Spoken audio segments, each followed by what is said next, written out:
Hello cricket station viewers எல்லாருக்கும் வணக்கம். நான் உங்கள் சஞ்சீவ் கூட ரிசர்ச் இருக்காரு. ஒரு சின்ன ரிக்வெஸ்ட், நம்ம வீடியோ பார்க்குறவங்க எல்லாருமே வந்து லைக் பண்ணுங்கள், கடைசி வரைக்கும் வீடியோவை பாருங்கள். சப்ஸ்கிரைப் பண்ணாதவங்க சேனலுக்கு கண்டிப்பாக சப்ஸ்கிரைப் பண்ணுங்கள். இன்றைக்கி மேட்ச் முடிஞ்சிருக்கு, 4th டெஸ்ட் மேட்ச் இந்த பிஜிடியில்.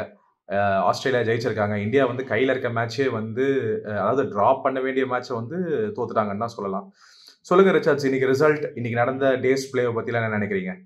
எனக்கு என்னன்னா, இன்னைக்கு அனாலிசிஸ் அப்படின்னாலே அது பிளேயர்ஸ் மேல ஒரு குற்றப்பத்திரிக்கை வாசிக்கிற மாதிரி தான் இருக்கும். அதுதான் யோசிக்கிறேன். யாராவது வந்து என்ன இவங்க அனாலிசிஸ் எல்லார் மேலேயும் குற்றச்சாட்டா சொல்லிட்டு இருக்காங்களே அப்படிங்கிற மாதிரி. இல்ல ரிச்சர்ட்ஸ், நீங்க அதெல்லாம் எதுவும் யோசிக்காதீங்க. நம்ம ஒரு பிளேயர் நல்லா விளையாடினா நம்ம அப்ரிஷியேட் பண்றோம். அந்த மாதிரி வந்து கிரிட்டிசைஸும் நம்ம பண்ண வேண்டியது. As a fan of the டீமா நம்ம வந்து கண்டிப்பா பண்ணி தான் ஆகணும். ஒரு கிரிக்கெட்டோட ஜென்ரல் ஃபேனாகவும் நம்ம பண்ணி தான் ஆகணும். நீங்க அதனால நீங்க தாராளமா வந்து if today's match is about criticising players, நீங்க கண்டிப்பா தாராளமா கிரிட்டிசைஸ் பண்ணுங்க. நம்ம கேட்போம், சொல்லுங்க. இப்போ என்னன்னா, ஒரு பொதுவாக வந்து பார்த்தீங்கன்னா, கிரிக்கெட்டில் ஒரு பிளேயருக்கு ஏஜ் ஆகிறப்ப அந்த கண் பார்வை வந்து அளவு வந்து மனிதர்களுக்கு எப்பயுமே குறையும். அதனால பால் வாட்சிங் வந்து உங்களுக்கு கொஞ்சம் சிரமமாக இருக்கும். நெக்ஸ்ட் வந்து இன்னொன்று பார்த்தீங்கன்னா, வயசாக நீங்கள் பந்துக்கு ரியாக்ட் பண்ணுறவங்களோட வேகமும் கம்மியாகும். இதை நம்ம வந்து வெளிப்படையாக பந்துக்கு ரியாக்ட் பண்ணுற வேகம் வந்து ரோஹித் சர்மாட்ட ரொம்ப கம்மியாக இருக்குது. பங்களாதேஷ் கூட அசன் மக்மூத் வரைக்கும் அதை வச்சு தான் விக்கெட்டை எடுத்துகிட்டு இருந்தார். ஸோ வந்து ரோஹித் சர்மா வந்து இதுக்கு மேலே என்ன சொல்கிறதுன்னு தெரில. அவரோட ரிட்டைர்மெண்ட் அனௌன்ஸ் எப்போ வருதுன்னு நம்ம பார்க்கணும். அதாவது டெஸ்ட் கிரிக்கெட்டில் இப்போதைக்கு நம்ம பார்க்கணும். நெக்ஸ்ட் அவர் வந்து நம்ம 2 பேருமே நேற்று கூட பேசுகிறப்ப அவர் ஒரு 16 ஓவர்லாம் நின்று இன்னைக்கு விளையாட போகிறாரெலாம் நம்ம எதிர்பார்க்கவே கிடையாது இல்லை. கண்டிப்பா இல்ல. அப்ப வந்து அவர் ஒரு 40 பால் பேஸ் பண்ணி ஒரு ஃபர்ஸ்ட் விக்கெட் வந்து ஒரு 16 ஓவர்ல போய் விழுது அப்படிங்கிறப்ப ஓகே, கேஎல் ராகுல் அடுத்து வந்தாரு. அவரை பத்தி நம்ம வந்து ரொம்ப கிரிட்டிசைஸ் பண்றதுக்கு எதுவும் இல்லை. இந்த சீரீஸ்ல இந்தியாவில் நல்லா விளையாடுற 2 பிளேயர்ல முக்கியமானவர் அவரு. நெக்ஸ்ட் கோலி. அதுல வந்து என்ன சொல்லணும் அப்படின்னு பாத்தீங்கன்னா, நம்ம இது நாள் வரைக்கும் அவர்கிட்ட இருக்கிற அந்த ஒரு மேதமைத்தனத்துக்காக அவர் வந்துருவாருன்னு நம்ம எவ்வளவோ இழுத்து பிடிச்சிருக்கிறோம். ஆனா இந்த 2 இன்னிங்ஸுமே எடுத்துக்கோங்களேன், இந்த டெஸ்ட்ல கூட நான் சேம் என்னோட அதே வீக்னஸ்ல தான் அவுட் ஆகுவேன் அப்படின்னா எப்படி? ஒரு ஸ்டெம்ப் லைன்ல உங்களுக்கு ஏதாவது ஒரு வீக்னஸ் இருக்குன்னா ஓகே, ஒரு போல்ட் ஆகுறீங்க, எல்பி ஆகுறீங்க, அங்கிருந்து ஏதாவது நிக் எடுக்குது, பல அவுட் சான்ஸ் எல்லாமே உங்களுக்கு இருக்குது. ஆனா உங்களுக்கு அவுட் சைடு ஆஃப் ஸ்டெம்ப்ல என்ன வந்து பெரிய அவுட் சான்சஸ் இருக்கு? ஒண்ணுதான், நெக் எடுத்து பின்னாடி போகும், கேட்ச் பிடிப்பாங்க. இதை தவிர்த்து அங்க அவுட் சான்ஸ் வேற எதுவுமே இல்லை. அதை அவாய்ட் பண்றது அவ்வளவு ஈஸியான விஷயம் தானே. அதுல இவருக்கு என்ன பிரச்சனை? நெக்ஸ்ட் இன்னொரு இல்லை, கரெக்ட் நீங்கள் சொன்னது. நான் இன்னொரு விஷயம், நம்ம வந்து முன்னாடி பேசும்போது கூட நம்ம சொல்லியிருந்தோம், கோலி மாதிரி ஒரு பிளேயருக்கு வந்து இத்தனை வாட்டி கடைசி 12-13 இன்னிங்ஸாக வந்து எல்லாமே அந்த கார்ட் பிஹைண்ட் தான், அந்த பின்னாடி போகிற ஸ்டம்பை சேஸ் பண்ணி அவுட் ஆயிருக்காரு. அப்படி ஒரு லெஜெண்டான பிளேயருக்கு வந்து இன்னமும் திரும்ப அவர் அவுட் ஆனார்னா அது அவரோட லெகசிக்கு வந்து ஒரு பெரிய ஒரு பாதிப்புன்னு நம்ம பேசிட்டு இருந்தோம். நீங்க சொல்ற மாதிரி இப்போ கடந்த இந்த 2 இன்னிங்ஸாவும் இந்த மேட்ச்ல அப்படிதான் அவுட் ஆயிருக்காரு. கரெக்டுங்களா? கரெக்ட். இன்னொன்னு நீங்க நல்லா கவனிங்க, மேட்சோட சிச்சுவேஷன்ல உங்களுக்கு உங்களோட வீக்னஸ் ஜோன்ல இருக்கிற அந்த பந்தை பவுண்டரி ஆட வேண்டிய ரன் பிரஷர் எங்க இருந்து வந்துச்சு? அந்த மேட்ச்ல ரன் பிரஷரே தான் இல்லையே, எதுவுமே கிடையாது. நீங்க விக்கெட் சேவ் பண்ணி விளையாண்டே இருக்கிறீங்க, அவ்வளவுதானே மேட்ரு. இது மட்டும் தானே ஒரு ஒரு அப்ரோச்சே, அவ்வளவுதானே. அப்படி இருக்கிறப்ப அதுவும் வீக் ஜோன்ல இருக்கிற ஒரு பந்தனை ஆடி அவுட் ஆகும்னு வந்து ஒரு 29 பால் விளையாடின ஒரு சின்ன செட்டில் ஆன ஒரு கம்ஃபர்டபுள் ஜோனுக்குள்ள வந்த ஒரு விராட் கோலி செய்யறாருன்னா அது வந்து கிரைமுங்க. அதெல்லாம் ஏத்துக்க முடியாது. நெக்ஸ்ட் இன்னொன்னு, ரிஷப் பண்ட் இந்த மேட்சோட ஃபர்ஸ்ட் இன்னிங்ஸ்லயே சிக்க வேண்டியது. ஆனா நிதிஷ்குமார் ரெட்டியும் அண்ட் வாஷிங்டன் சுந்தரம் அந்த பசங்க எப்படியோ விளையாண்டு காப்பாத்தி விட்டாங்க. ஆனா கொஞ்சம் கூட அதை வந்து மனசுலயே வச்சுக்காம, நம்ம ஃபர்ஸ்ட் இன்னிங்ஸ்ல என்ன தப்பு செஞ்சாங்கிறதே யோசிக்காம, அதை ரியலைஸ் பண்ணிக்காம திரும்ப வந்து நீங்க ஒரு 100 பாலுக்கு மேல விளையாடுனீங்க. உண்மையாலுமே ஒரு கை தட்டுற இன்னிங்ஸ் அது வரைக்குமே.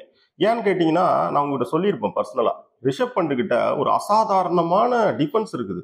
அசால்ட்டா விளையாடுவாப்ல அந்த டிஃபென்ஸ். அவர் லீவ் பண்றதா இருந்தாலும் சரி, தடுத்து விளையாடுறதா இருந்தாலும் சரி, அவருக்கு ஒரு கிஃப்டா அது இருக்கு. அவரு மட்டும் ஷார்ட் செலெக்ஷன்ல கரெக்டா இருந்தாருன்னா எல்லா மேட்ச்லயுமே அவர் பெரிய ஸ்கோருக்கு போறதுக்கு அதிகபட்ச வாய்ப்புகள் இருக்கக்கூடிய ஒரு பிளேயர், ஒரு ரேரான பிளேயர். ஆனா கொஞ்சம் கூட அறிவுங்கிறதே கிடையாதுங்க. ஒரு கிரிக்கெட்ல என்னங்க, ஒரு ஸ்கில் இருக்குன்னா அந்த ஸ்கில் வந்து பெரிய அளவுக்கு அந்த புகழோட உச்சத்துக்கு போகுதுன்னா எப்படி போகும்னு கேட்டீங்கன்னா, அது கூட புத்திசாலித்தனம் சேர்றப்பதான் போகும். இல்லைன்னா திறமை ஒரு நாளும் புத்திசாலித்தனம் சேராம அந்த திறமை வந்து மேல போகவே போகாது, கிரிக்கெட்ல போகவே போகாது. என்னைக்காவது ஒரு நாளைக்கு நீங்க ஆடிடலாம். ஆனா கண்டினியூஸா நீங்க ஜெயிக்கணும்னா நீங்க என்ன மாதிரி அந்த situation, game and pitch condition எல்லாத்தையும் புரிஞ்சுக்கிட்டு நீங்க என்ன மாதிரி உங்க புத்திசாலித்தனத்தால என்னத்தை அப்ளை பண்ணி விளையாடுறீங்களோ அது மட்டும்தான் உங்களை வந்து ஒரு ஸ்டார் பிளேயர் ஆக்கும். கிரிக்கெட் உலகத்துல வழக்கமான ஒரு வார்த்தை இருக்கு சஞ்சீவ், பிளேயர்ஸ் விளையாடுறாங்க, சாம்பியன் பிளேயர்ஸ் பொறுப்பெடுத்து விளையாடுறாங்க அப்படின்னு சொல்லுவாங்க. அப்ப அந்த சாம்பியன் பிளேயர் ஆகணும் அப்படின்னா அந்த பொறுப்பு எடுக்கிறதுனா என்னன்னு கேட்டீங்கன்னா, அந்த சிச்சுவேஷனை புரிஞ்சுக்கிட்டு, அந்த பிச் கண்டிஷனை புரிஞ்சுக்கிட்டு, நாம என்ன ஒரு பிரில்லியன்சியை காட்டுறோங்கிறது தான் அந்த பொறுப்பு எடுத்துக்கிறது அப்படிங்கிறது. ரிஷப் பண்ணிட்டு அதை பார்க்கவே முடியல. இன்னைக்கு ஒரு நீங்க என்ன சொல்ல வரீங்கன்னா, இப்போ கோலி வந்து எப்படி தேவையில்லாம அவுட் சைடு ஆஃப் போயிட்டு வந்து அவுட் ஆனாரோ கேட்ச் கொடுத்து, அதே மாதிரி இவர் அடிச்ச அந்த 2 இன்னிங்ஸ்லயுமே அந்த தூக்கி அடிச்ச ஷாட் வந்து தேவையில்லைன்னு சொல்ல வரீங்க. கரெக்ட்டுங்களா? மேட்ச் சிச்சுவேஷனுக்கு தேவையில்லை. அது 2வது இன்னிங்ஸ்ல ரன்னே தேவையில்லைங்க. கண்டிப்பா. அப்ப இன்னொன்னு அதுலயும் நல்லா கவனிங்க, உங்களுக்கு 85 மீட்டர் வந்து அங்க வந்து அந்த கிரவுண்ட்ல வந்து 6 அடிக்க நீங்க கிளியர் பண்ணி ஆகணும். 85 மீட்டர் மெகா 6 அடிக்க வேண்டிய தேவை மேட்ச்ல எங்க வந்துச்சு? முதல் கொஸ்டின் அதுதான். அதே பால தரையில அடிச்சு ஆடி இருந்தா உங்களை ஏதாவது தள்ளி வச்சிருவாங்களா? டீமை விட்டு தள்ளி வச்சிருவாங்களா? ஏதாவது இருக்கா? எதுவுமே இல்லைங்க. இவங்களுக்கு எப்படின்னா மசல் மெமரியாவே தப்பு செய்யறது பழக்கம் இருக்கு. அந்த அப்ரோச் தான் இவங்களோட தப்பு. அந்த அப்ரோச் இவங்களோட மசல் மெமரியா மாறி இருக்கு. அந்த மசல் மெமரி தான் என்ன செய்யுதுன்னு பாத்தீங்கன்னா, சிச்சுவேஷன் என்ன அது இது எல்லாத்தையும் தூக்கி போட்டு தப்பு செய்ய வைக்குது. இவங்க இதுக்காக சீரியஸா வந்து மென்டலா ஒர்க் பண்ணணும்.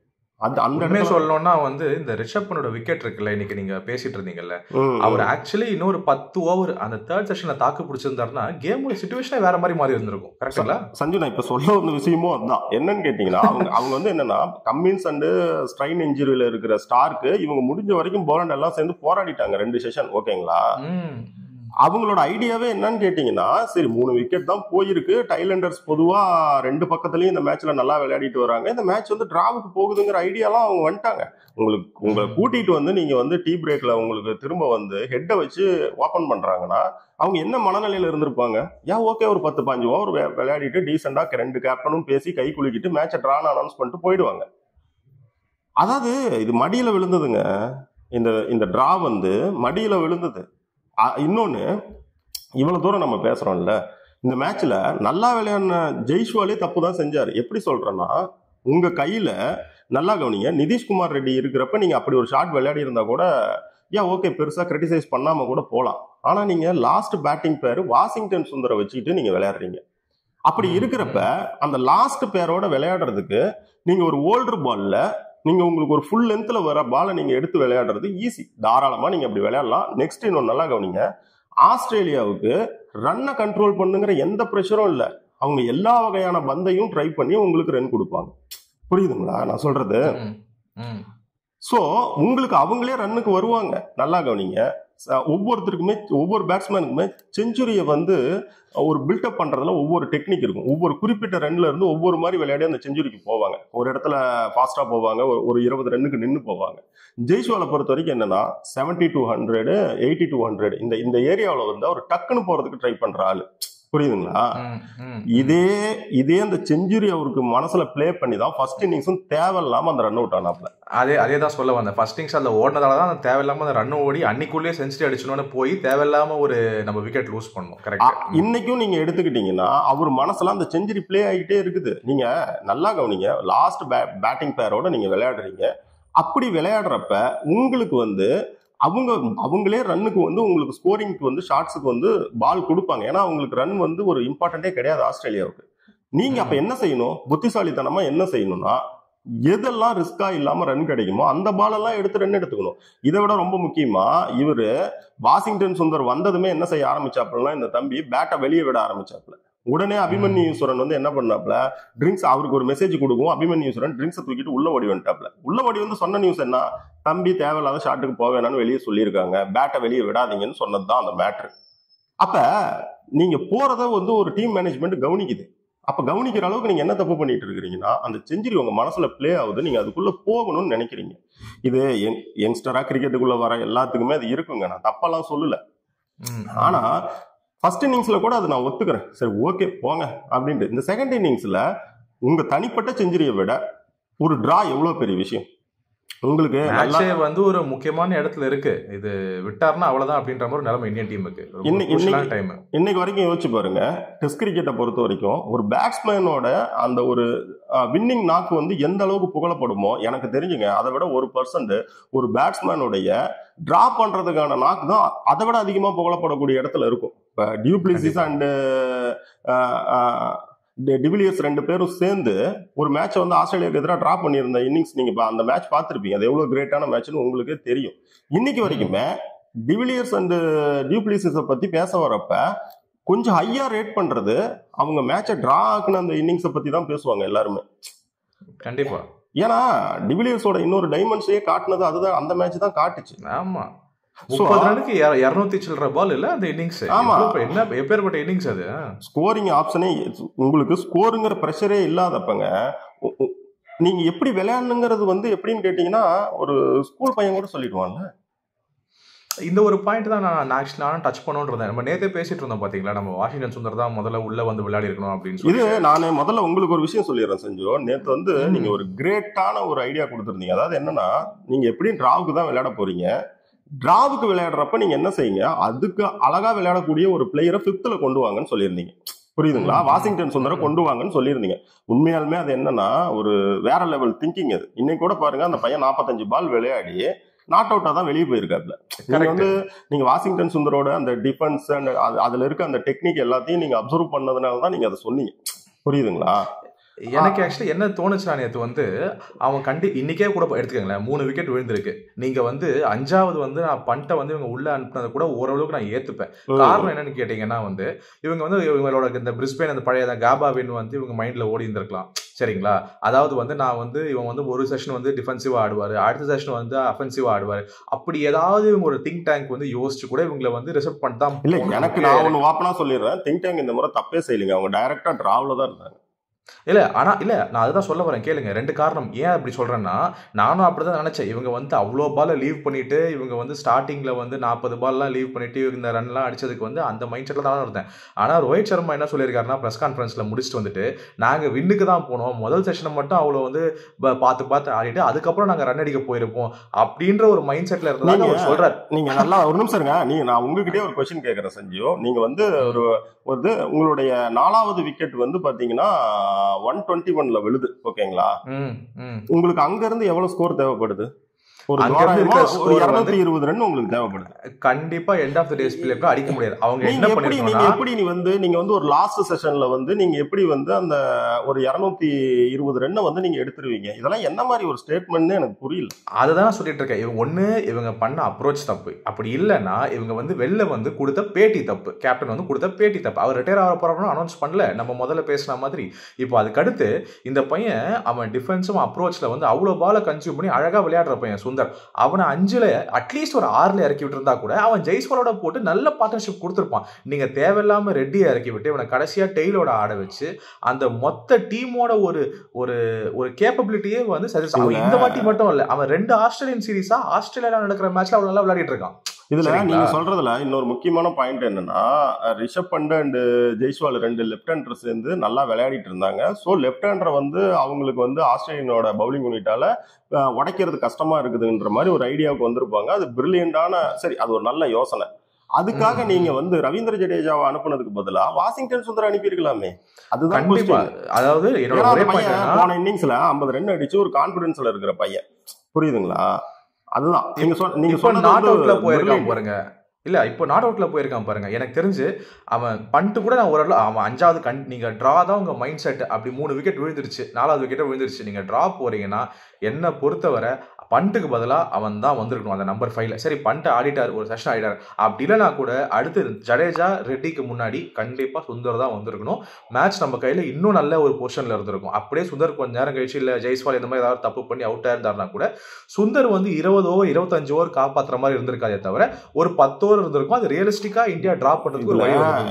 இதுல இவ்வளவு தூரம் நம்ம போகாம இந்த திங்க் டேங்க் போன ரூட்ல கூட சரியான முடிவு எடுத்ததை தான் நம்ம எடுத்துக்க முடியும். ஏன்னு கேட்டா அவங்க ப்ரூவ் பண்ணியிருக்காங்க. இன்னும் ஒரு 10 ஓவர் நீங்க விளையாண்டா, அதாவது எங்கன்னா டீ பிரேக்ல இருந்து ஒரு 10 ஓவர் விளையாண்டாலே உங்களுக்கு கம்மின்ஸ் கை குலுக்க வந்துருவாரு அப்படிங்கிற கொண்டு வந்துட்டீங்க. அவங்களே ஆஃபர் பண்ணிருப்பாங்க டிரா தான் அப்படின்னு, தேவையில்லாம போயிட்டு இருக்குன்னு. இது வந்து கிட்டத்தட்ட ஒரு செஸ் மாதிரி தான். சரி, இது முடியற மாதிரி இல்ல, நல்லா தான் ஆடிட்டு, ஐ மீன் அவ்வளவு டக்குன்னு தூக்கு போட்டிருக்க மாட்டாங்க. பட் இருந்தாலும் அவங்க மைண்ட் செட் உடஞ்சிருக்கும். நீங்க அதான் கிரிக்கெட் வந்து ஒரு பெரிய சைக்கலாஜிக்கல் கேம் இல்ல, ரொம்ப சிம்பிள் செஞ்சு. அதாவது என்னன்னு கேட்டீங்கன்னா, எங்களுக்கு இந்த வெற்றி இந்த டிரா எங்களுக்கு தேவையில்லைன்னு சொல்லி இவங்க வந்து நீங்க லீடிங்ல இருங்க, இது உங்க ஊர்ல நீங்க விளையாடுறீங்க, உங்களுக்கு நாங்க ஒரு கிஃப்ட் தரேன்னு சொல்லி கொடுத்துருக்காங்க. அவ்வளவுதான். இது அப்படிதான் எடுத்து கரெக்ட்.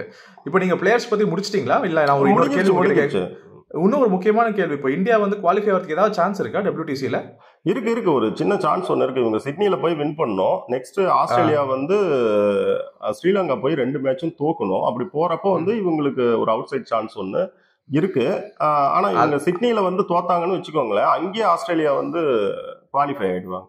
அதாவது சிம்பிளா சொல்லணும்னா ஆஸ்திரேலியா அடுத்து ஆட போற 3 மேட்சும் தோக்கணும் அந்த WTCல இந்தியா குவாலிஃபை ஆக. ஆனா இது நடந்துச்சுன்னா இந்தியா உள்ள போகுதுன்னு அர்த்தம். ஓகே, அதுக்கான வாய்ப்பு ரொம்ப ரொம்ப ரொம்ப கம்மி, ரொம்ப கம்மி. இன்னொன்னு என்ன கேட்டா, இவ்வளவு மட்டமான ஒரு அப்ரோச் வச்சிருக்கிற டீம் போறதுக்கு இதை விட ஒரு பெட்டரான அப்ரோச் வச்சிருக்கிற டீமே போகட்டும் தான் பல பேர் இங்க இந்தியன் ஃபேன்ஸே சொல்றாங்க. இல்லை உண்மை, நான் எப்பவுமே அந்த ஒரு மைண்ட் செட்டில் தான் இருப்பேன். நீங்கள் வந்து ஒரு நல்ல 2 டீம் தான் எப்போ குவாலிஃபை ஆகணும் ஃபைனல்ஸ்க்கு அப்படின்னு. கடந்த 2 முறையும் இந்தியா குவாலிஃபை ஆனதுல வந்து நான் சந்தோஷம் தான் பட்டேன், நல்லா பர்ஃபார்ம் பண்ணியிருந்தாங்க அப்படின்னு. இந்த வாட்டி இந்தியா வந்து தகுதி இழந்துட்டாங்கன்னு எனக்கு இதுல என்னன்னு கேட்டீங்கன்னா, நான் பொதுவாக கிரிக்கெட் பார்க்குற ஆள் தான், நான் வந்து இந்தியன் டீம் ஃபேன் கிடையாது. எனக்கு என்னன்னா, உங்களை ஃபாலோ பண்ற கோடிக்கணக்கான ஃபேன்ஸ் இருக்காங்க, அவங்க வந்து உங்க தோல்வியில டிஸ்டர்ப் ஆகுறாங்க. நான் என்ன சொல்றேன்னா, ஒரு தோல்வி எப்படி இருக்கணும்னா, நீங்க வந்து ஒரு நல்ல ஒரு புத்திசாலித்தனமான வழியில ஸ்கில்ல கொண்டு வந்து விளையாடி தோத்து போனா பிரச்சனை கிடையாது. ஒரு ஸ்போர்ட்ஸ்ல எண்ட் ஆஃப் த டே யாரோ ஒருத்தர் ஜெயிப்பாங்க, யாராவது ஒருத்தர் தோத்து தான் ஆகணும். இப்படி வந்து தோக்கறதை யாரும் ஏத்துக்க மாட்டாங்கல்ல. அதுதான் சஞ்சு எனக்கு வந்து இதுல அந்த இல்ல, நீங்க அவங்க அந்த ஃபேன்ஸ்க்காக கஷ்டமா இருந்தாலும் இவங்க அதுக்கப்புறம் சொல்ல ஸ்டேட்மெண்ட்டும் ரொம்ப தப்பா இருக்கு. நம்ம இப்போ முன்னாடியே சொன்ன மாதிரி நாங்க வந்து வின்காக தான் போனோம். நீங்க வின்னுக்காக போறீங்கன்னா என்ன பண்ணோம்? இப்போ இதே சேப்பாக்ல வந்து இந்த 2008 வந்து 2008 நம்ம இந்த சென்னை டீம் 2008 தான் நினைக்கிறேன்ல, இந்த சச்சின் செஞ்சுரி அடிச்சு வின் பண்ணி கொடுப்பாரு. ஸ்டார்டிங்ல ஓப்பனிங்ல நல்ல ஸ்டார்ட் வேணும் உங்களுக்கு. சேவாக் அடிச்சு கொடுத்தா மாதிரி ஒருத்தர் டக்குன்னு அடிக்கணும். நான் ஓப்பனாவே சொல்றேங்க, மெல்போன்ல நான் ஓப்பனா சொல்றேன், நீங்க 340 ரன் போயிட்டு நீங்க ஒரு 80+ ஒரு 90 ஓவர்ல அடிக்கிறேன்னு சொல்றதெல்லாம் வந்து காமெடி. அதெல்லாம் வின்னுக்குலாம் போகவே முடியாது. இல்ல, அதுதான் நேத்து நீங்க ஸ்டார்ட் சொன்னீங்கல்ல, கிட்டத்தட்ட வந்து அது போன 100 வருஷம் ஆச்சு ஆல்மோஸ்ட். கரெக்ட்டுங்களா? 100 வருஷத்துக்கு முன்னாடி தான் அந்த 332 சேஸ் ஆயிருக்கு. இப்போ இந்த ஸ்கோர்லாம் வந்து மெல்பர்னோட வரலாற்றிலே நடந்தது இல்லாத நடக்காத ஒரு விஷயம். இதெல்லாம் ஆஸ்திரேலியன்ஸ் வந்து கிவ் அப் பண்ணிட்டாங்க. ஹெட்டை கொண்டு வந்து எல்லாத்தையும் கிவ் அப் பண்ணிட்டு இவங்க அழகா சிட்னி போய் பாத்துக்கலாம்னு மைண்ட் செட்டுக்கு வந்த பின்னாடி நீங்க மேட்ச் தூக்கி கையில கொடுத்துருக்கீங்க. சரி, இதை உங்களை பத்தி பேசினா போயிட்டே இருக்கும் செஞ்சது. சரி விடுங்க, ஆக்சுவலி நம்ம பேச வந்ததை முடிச்சிட்டோம். ரொம்ப ஒரு வருத்தமான நாள் தான் இந்தியன் கிரிக்கெட் டீம் ஃபேன்ஸ்க்கு. ஏன்னா வந்து அப்ரோச்சும் வந்து அவங்க வேற மாதிரி வந்து கையாண்டிருந்திருக்கலாம். சொன்னது ஒன்று, ஆனால் செஞ்சது வேற மாதிரி இருந்தது. அவங்களோட வந்து அந்த திங்க் டேங்க் எடுத்த முடிவுகளும் வந்து நிறைய கேள்விக்குறியா இருக்கு. ஸோ நம்மளோட அனாலிசிஸ் நிறுத்திக்கிறோம். ஃபர்தராக வந்து அடுத்த இன்னொரு 5th மேட்ச் இருக்குது. இந்தியாவுக்கு ஒரு சின்ன அவுட் சைட் சான்ஸ் இருக்குது. எப்படி பண்ண போகிறாங்க, இந்தியா எப்படி விளையாடும், ரோஹித் சர்மா அதுக்குள்ளே ஏதாவது வந்து அவரோட கேப்டன்சி பற்றின முடிவு ஏதாவது எடுக்கிறாரா அப்படின்ற நிறைய விஷயங்களை வந்து நம்ம அடுத்தடுத்த நாளில் கொடுப்போம். நன்றி viewers. Thank you Richards. Thank you Sanju.